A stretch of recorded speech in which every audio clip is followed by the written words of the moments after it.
मध्य प्रदेश में उपचुनाव को लेकर घंटी बज चुकी है, क्योंकि भारतीय जनता पार्टी हो या कांग्रेस, इस समय नजर आ रहा है कि उपचुनाव में तमाम सारे नेता व्यस्त हैं। और आप देखिएगा कि लगातार मुख्यमंत्री से मिलने वाले लोग भी पहुंच रहे हैं और दूसरी तरफ पूर्व मुख्यमंत्री कमलनाथ बैठकों का दौर जारी है। लेकिन इस बीच में कांग्रेस खासी उत्साहित। मेरे साथ इस वक्त पूर्व कैबिनेट मंत्री और विधायक सज्जन वर्मा जी मौजूद है। सज्जन भाई, क्या कहेंगे? अचानक मैं देख रहा हूं तेजी से उपचुनाव की तरफ, चाहे कांग्रेस हो या बीजेपी, आप लोग भी लगातार बैठ के और मीटिंग आपकी चल रही है। क्या देख रहे हैं कांग्रेस को? देखिए, 3 महीने के अंदर कांग्रेस की पुनः वापसी होगी और मध्य प्रदेश में फिर से कांग्रेस की सरकार काबिज होगी। क्योंकि ये चुनाव जो है, 24 चुनाव, ये कांग्रेस तो लड़ रही है, लेकिन कांग्रेस के साथ साथ जनता चुनाव लड़ेगी। इस बार आपको देखने को मिलेगा जगह जगह जनता ने 5 साल का मैंडेट कांग्रेस को दिया था और 1.25 साल का कार्यकाल कमलनाथ का जो इतना ज़बरदस्त रहा कि लोगों में एक आशा की किरण जागी थी कि कमलनाथ ने भूमाफिया, रेत माफिया, असामाजिक तत्वों को, बार डांस की संस्कृति ख़त्म की।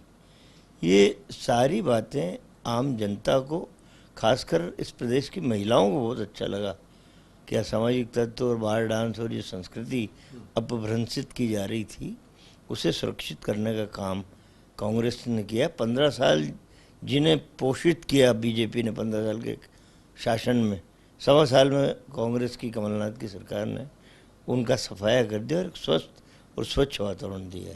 आपने कहा स्वच्छ और स्वस्थ वातावरण कांग्रेस की सरकार ने दिया था, लेकिन इस बीच में खबरें तमाम तरह की आ रही। ये भी कहा जा रहा है कि कांग्रेस को चिंता इस बात की है कि जो ज्योतिरादित्य सिंधिया के समर्थक लोग भारतीय जनता पार्टी का दामन थामे, कार्यकर्ता कहीं ऐसा ना हो कि उनके साथ चले जाए। तो क्या इस बात की चिंता भी है और कार्यकर्ताओं को आप लोग कैसे संभालेंगे? देखिए, मैंने तो कहा था, कड़वे शब्द बोलता हूँ मैं, कि जिनकी रगों में दोगला खून दौड़ता था वो लोग कांग्रेस की पीठ में छुरा मार के चले गए। जो छुटपुट लोग बचे हैं, जिन्हें कल जाना है, वो आज चले जाएं, क्योंकि हमें दोगला खून पसंद नहीं है। तो हमें उन लोगों की चिंता कतई नहीं है। एक शुद्ध और पवित्र कांग्रेस बचेगी और उसी के दम पे हम पुनः सत्ता में वापस आएंगे। जैसा आपने कहा शुद्ध और पवित्र कार्यकर्ता बचेंगे, लेकिन टफ है मुकाबला। भारतीय जनता पार्टी ऐसा कह रही है कि 22 लोग हमारे साथ जुड़े हुए हैं और आप लोग लगातार मीटिंग बैठकों का दौर चल रहा है। इस बीच में दिग्विजय सिंह जी को लेकर भी सवाल खड़े हो जाते कि जहां ऐसा बीजेपी कहती कि जहां बंटाधार होंगे वहां बंटाधार हो जाएगा, और आप तो लगातार बड़े मुखर होकर कई तरह की बातें पार्टी के अंदर भी कहते रहें, पार्टी के अलग अलग मंच पर कहते रहें। तो ये जो चैलेंज है वो किस तरह का? देखिए मनोज भाई, बीजेपी क्या कह रही है, क्या कर रही है, मुझे उससे मतलब नहीं।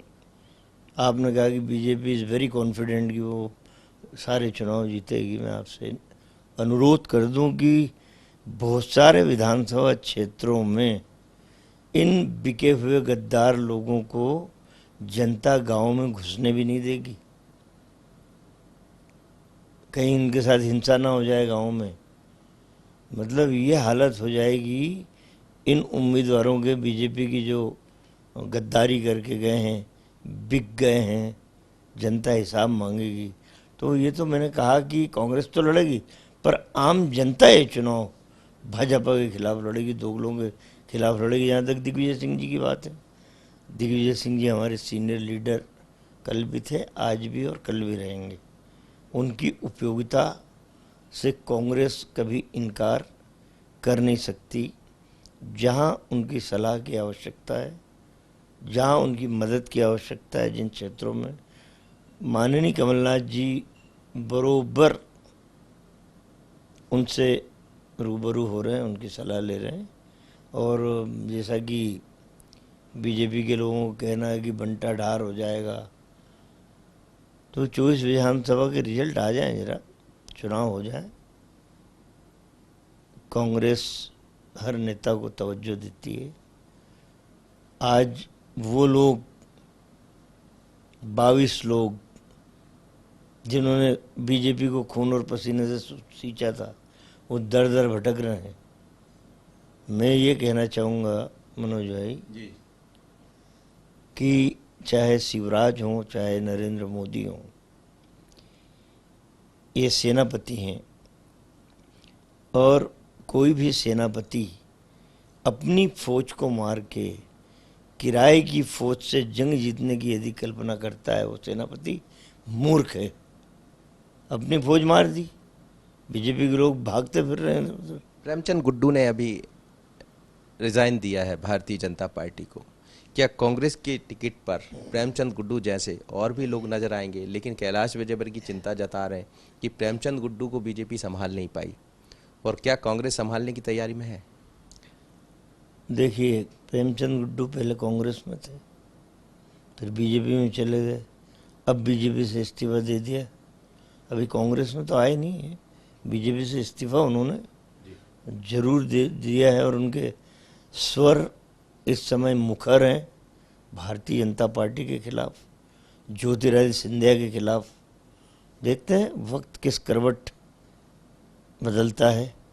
अभी तो कोई निश्चित नहीं है कि उनके लिए कोई विशेष अवसर हैं। समय बदलेगा, फिर क्या निर्णय होते हैं वक्त बताएगा। मतलब ये भी हो सकता है कि वो जो उम्मीद लगाकर बैठे वो उम्मीद पूरी ना हो। देखिए, यदि कांग्रेस की कसौटी पर कोई व्यक्ति खरा उतरता है, हम तो सर्वे करा रहे हैं, अभी उन्होंने कोई आवेदन नहीं किया है, ना कांग्रेस में सम्मिलित हुए हैं। जब आएंगे, सर्वे की एक सूची है हर विधानसभा में 3-4 लोगों के जो टिकट मांगने वाले तो 15-15, पर उनमें से हम वर्गीकृत करके 3-3, 4-4 लोगों के नाम सर्वे उनके नाम का करा रहे हैं। तो अभी तो ना उन्होंने आवेदन किया है, ना कांग्रेस में सम्मिलित हुए हैं। जब आवेदन करेंगे तब देखा जाएगा कि उनके नाम का सर्वे कराना भी है या नहीं।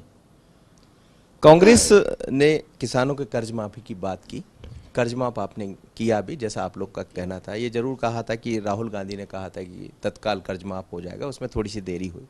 लेकिन अब भारतीय जनता पार्टी की सरकार है, मंत्री समूह बना दिया है, जांच करने की बात कर रहा है, कह रहे हैं कि कर्ज माफी के नाम पर फर्जी सर्टिफिकेट बांट दिए, सिर्फ कर्ज माफ नहीं हुआ। देखिए, हमने 22 लाख किसानों के कर्जे बड़ी ईमानदारी के साथ माफ़ किए हैं। हमारे पास उनकी सूची है, पेन ड्राइव में उनके हर गांव के किसान, हर गांव के मध्य प्रदेश के, उनके नाम, नंबर, खाते सब हमारे पास डॉक्यूमेंट्री प्रूफ के रूप में है। हमने ईमानदारी से किसानों का कर्ज माफ़ किया। लेकिन इस समय किसान दर दर भटक रहा है। सोसाइटियों पे, गोडाउनों पे लंबी लंबी लाइन गेहूँ बेचने वाले किसानों की लगी है।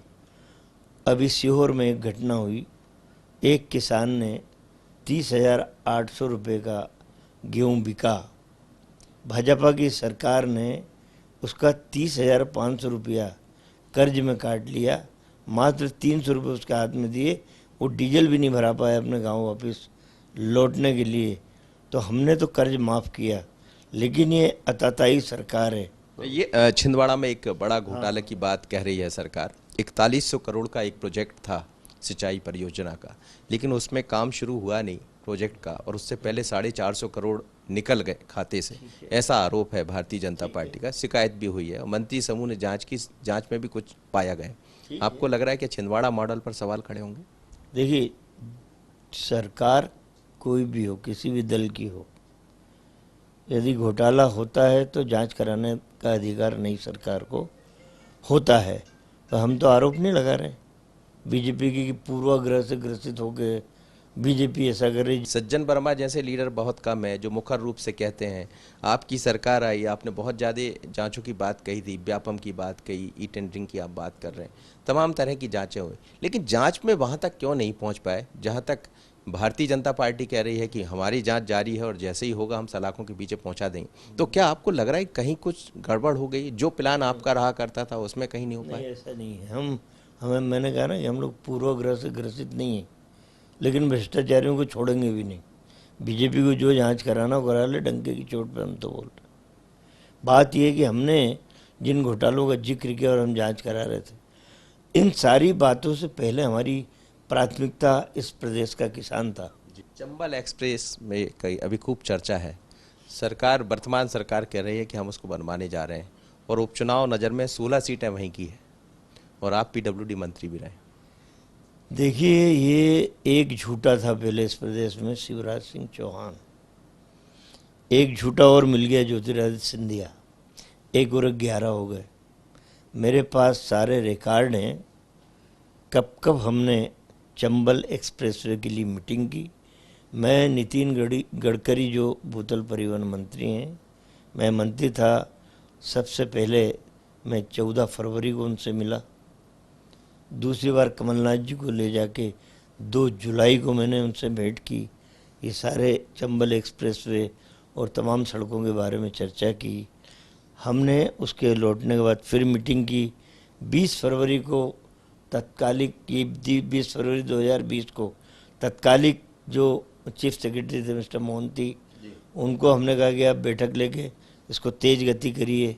कि चुनाव का मैदान होता है, सभी मैदान में होते हैं, सब अपनी अपनी जीत के दावे करते हैं, लेकिन कांग्रेस की रणनीति क्या है?